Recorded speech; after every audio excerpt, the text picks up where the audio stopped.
there was a former Air Force veteran and Navy intelligence officer has come forward, both in testifying to congressional committees under oath and to the media, that as a part of the Unidentified Aerial Phenomena Task Force, which was set up by Congress, he has heard from a number of government officials that the U.S. military over the decades has retrieved the remnants of crashes of aerial vehicles, and in some cases, even their the beings aborted that were not of human origin. That is, UFOs crashed to the earth, and the U.S. military has recovered pieces of these crafts. I think in all there's about 12 crafts, maybe one or two, or some are intact, according to what he has said. So this is what's being reported in the news. David Grusch, he testified, as I said, under oath to the intelligence committees of the U.S. Congress. And what do we think about this? What can we make of this? Well, the reporters who are reporting it, Leslie Keane and Ralph Blumenthal, brought this to the mainstream media, and they were not touching it. They wanted more time to investigate it, I assume.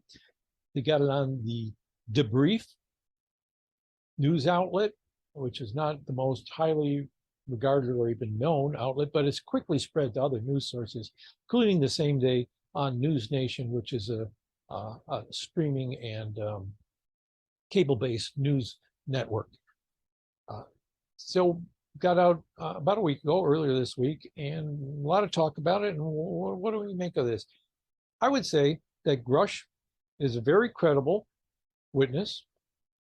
He's had a lot of people vouch for his career and his integrity. His background would show that he had some position in which he could gather some information about what's going on about UFOs in the U.S. government.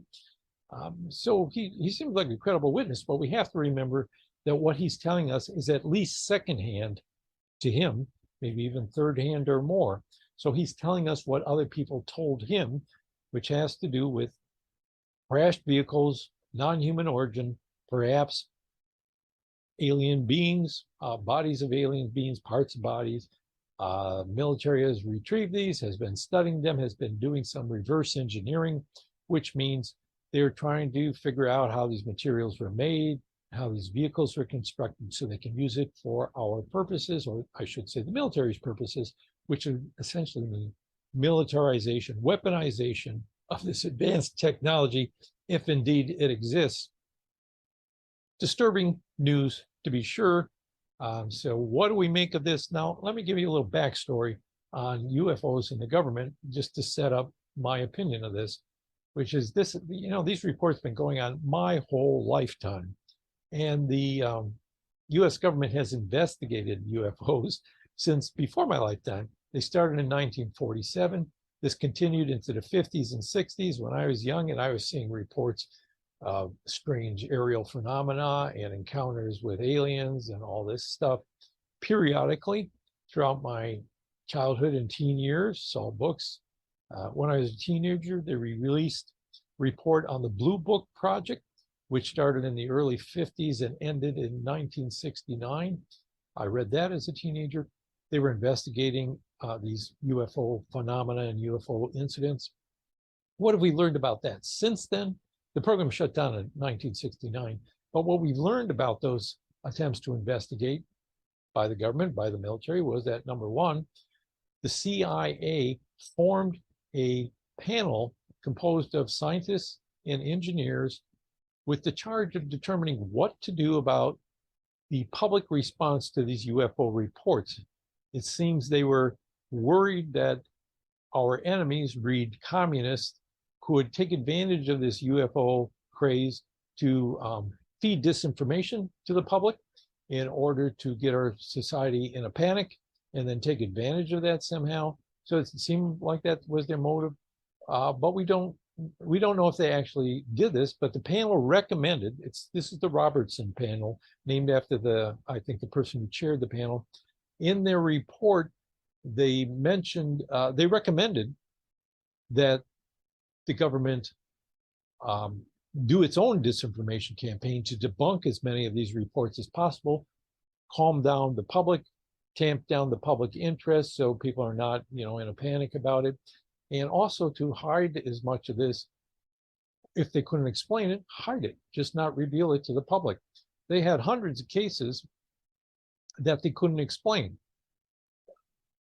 They found plenty that they could explain plausibly, plenty that they could try to explain not so plausibly. And I can remember some of them, like in Michigan, there was an incident that they blamed on swamp gas of all things. Anyway, they tried to debunk most of the stuff.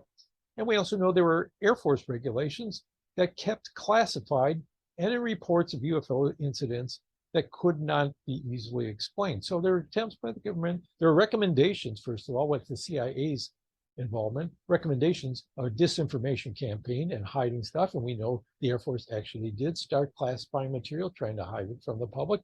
And then finally, one of the principals of the Blue Book Project, Alan Hynek, came out later, a couple of years after it ended, and he said that the military officials that they were trying to work with did not take the investigators seriously, did not do a very good job of investigating these thoroughly, seemed to be more interested in debunking reports of UFOs than in actually figuring out what really happened. And he went from being a skeptic at the beginning of his participation, thinking something is really going on here that we need to know about, and the government has been covering it up or not really investigating it with much due diligence.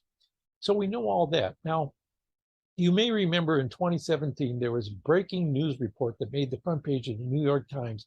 This was by the same reporters that are breaking this story this week. That's Leslie Kean and Ralph Blumenthal.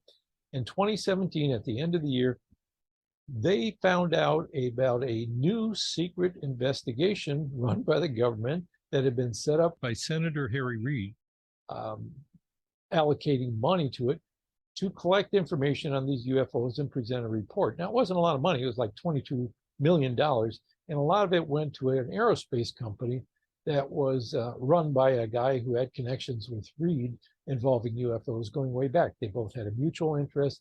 And so anyway, Reid helped create this new program and fund it. And then this guy, his company, Bigelow Aerospace, his name is Robert Bigelow, his company, Bigelow Aerospace Company. They got a lot of the contracts for doing this. Not much came out of it, but they did collect a lot of these videos that were revealed in the news reports and to Congress.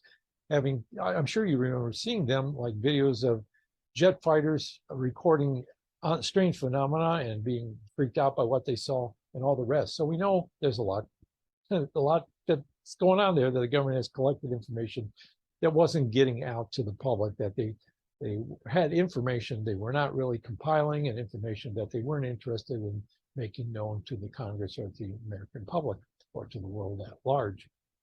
So we know those things. I'm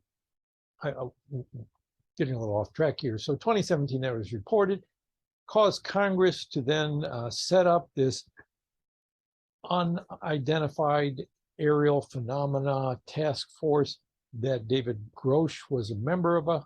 And in his attempts to investigate this, he learned of the Retrieval Task Force. What was the name of that? Something about retrieving things. Anyway, he learned of this, and they didn't allow him access to it, but he talked to a number of people about it. He found them to be credible, and he also found out where these vehicle pieces are allegedly being held and who's in charge of it. He hasn't made that information public, but he has testified to the Congress about it. And actually tonight, probably right now, I think, on News Nation, he's going to be giving an hour-long interview about all this. And then News Nation is going to be doing an hour-long analysis following the interview. So we may learn more details.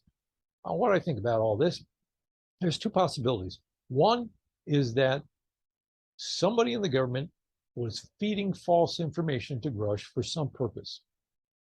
What would that purpose be? That's the question. The other possibility is that it actually is the way he says it is, that there were people who were in the know, who learned of this, thought it should be made publicly available, but the military was hiding it. So they came forward to him He then came forward to the Congress and he's seeking protection as a whistleblower. He's testifying to congressional intelligence committees and he testified to the Inspector General of Intelligence. And then someone brought information about this to the reporters and it came out. That's where we're at right now. So he was part of that task force. And maybe it's true. You know, some of that information might be distorted. Maybe the reports are exaggerated, but the government is essentially covering up something that they know about UFOs that would be more explosive than the videos of wobbly lights and that sort of thing. So the first possibility, why would anybody be deliberately feeding the public disinformation about this if there was nothing to it? That's the part I get stuck on. I can only think of a couple possibilities. The leading one would be they want to build up public interest in order to then show that when the Congress begins investigating, they can find no evidence of this program, and therefore public interest will be suppressed and there'll be more skepticism toward future reports. So in other words, it's just like in the past, an attempt to tamp down public interest in it by getting them interested and then saying, well, nothing there, folks. Why would they be doing that? The only reason is, at this point, nobody's going to panic about UFO reports. Nobody's, why?